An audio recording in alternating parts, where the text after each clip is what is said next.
కొడితే ఏనుగు కుంభస్థలం కొట్టాలంటారు.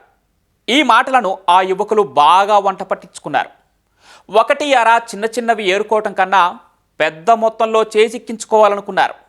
పక్కాగా పథకం వేశారు. ఎంచుకున్న టార్గెట్ను వెంబడించారు. పట్టపగలు మిట్ట మధ్యాహ్నం అత్యంత రద్దీగా ఉండే రహదారిపైనే పని కానిచ్చేశారు. ఇంతకీ వాళ్ళు ఎంచుకున్న లక్ష్యం ఏంటి? దానికోసం వాళ్ళు ఏం చేశారు? అసలు ఈ మొత్తం పథకానికి సూత్రధారి ఎవరు?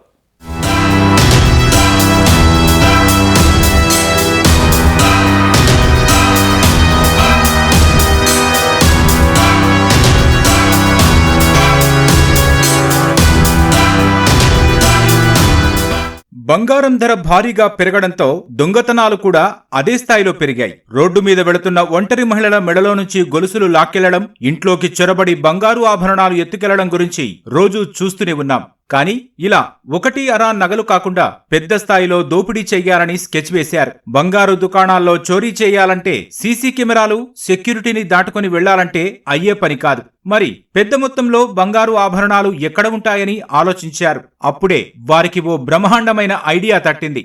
అంతే, పక్కాగా ప్లాన్ వేసి అమలు పరిచారు. పట్టపగలే అందరూ చూస్తుండగానే దోపిడీ చేశారు. ఇంతకీ వారు ఎవరిని టార్గెట్ చేశారు? అంత పెద్ద మొత్తంలో బంగారు ఆభరణాలు వారి చేతికి అంత సులువుగా ఎలా చిక్కాయి?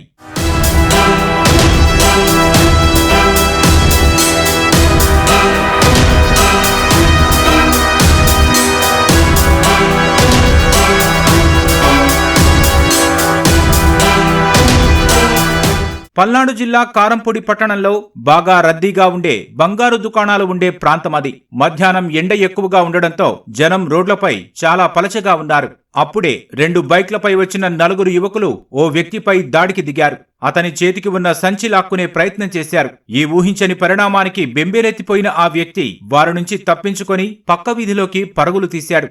అయినా వదిలిపెట్టని 2 యువకులు వెంటాడి మరీ అతన్ని పట్టుకున్నారు. ముఖంపై పిడిగుద్దులు కురిపిస్తున్న ఆ వ్యక్తి మాత్రం ఆ సంచి వీడలేదు. వీరికి మరో 2 తోడయ్యారు. అందరూ కలిసి ఆ వ్యక్తిపై దాడి చేసి అతని చేతిలో ఉన్న సంచితో సహా పరారయ్యారు. పట్టపగలు సినీ ఫక్కిలో జరిగిన ఈ దోపిడీ పట్టణంలో సంచలనం రేకెత్తించింది. బంగారు వ్యాపారుల గుండెల్లో భయం కలిగించింది.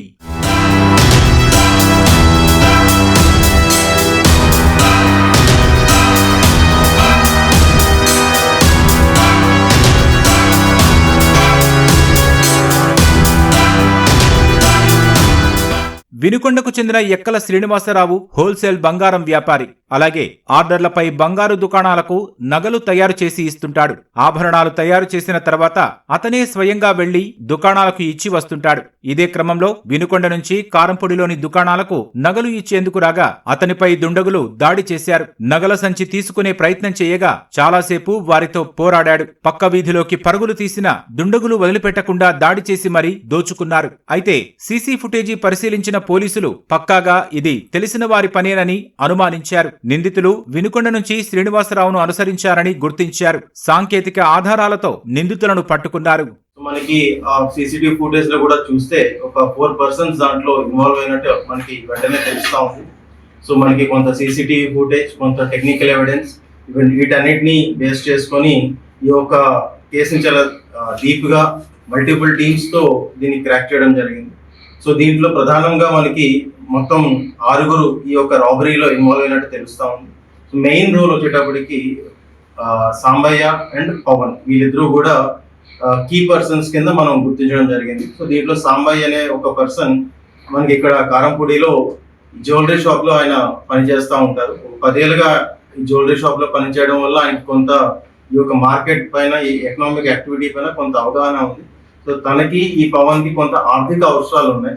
సో ఈజీ మనీ కోసం ఈ గోల్డ్ ఏదో ఒకటి చేసి రాబరీ చేసి ఇమీడియట్ గా మనీ సంపాదించాలనే ఒక ఆశతో వీళ్ళు ఒక అజిత్ అనే ఒక వ్యక్తి వీళ్ళకి బంధువు అవుతారు. మరొక 3 కలిసి కన్స్పైర్ అయ్యి ఈ యొక్క రాబరీని చేద్దామని ప్లాన్ చేస్తారు. కారంపూడిలో ఓ బంగారు నగల దుకాణంలో గుమస్తాగా పనిచేస్తున్న గోసుల సాంబయ్య ప్రధాన సూత్రధారిగా తేల్చారు. ఎక్కల శ్రీనివాసరావు ప్రతి సోమవారం నగలతో వినుకొండ నుంచి కారంపూడి వస్తాడని తెలిసిన సాంబయ్య గుంటూరుకు చెందిన గోగుల పవన్, శశికుమార్, సాయి కిరణ్, నిఖిల్ మహేష్ తో కలిసి నగలు దోచుకోవడానికి పథకం వేశారు. వీరికి బండారు అజిత్ సహకరించినట్లు పోలీసులు తేల్చారు. నిందితులను అరెస్టు చేసి 60 లక్షల విలువైన 566 గ్రాముల బంగారం స్వాధీనం చేసుకున్నారు. మనకి సాంబయ్య అనే ఒక పర్సన్ ఎవరైతే మాస్టర్ మైండ్ ఉన్నారో ఆయన ఈ యొక్క కంప్లైనెంట్ ఎవరైతే విక్టిమ్ ఉన్నారో ఆయన ఐడెంటిఫై చేసి చూపిస్తారు దట్ ఆ పర్టికులర్ పర్సన్ గోల్డ్ క్యారీ చేస్తున్నారు అని చెప్పి ఇదంతా కూడా మనకి టెక్నికల్ ఎవిడెన్స్ లో ఎస్టాబ్లిష్ చేయడం జరిగింది.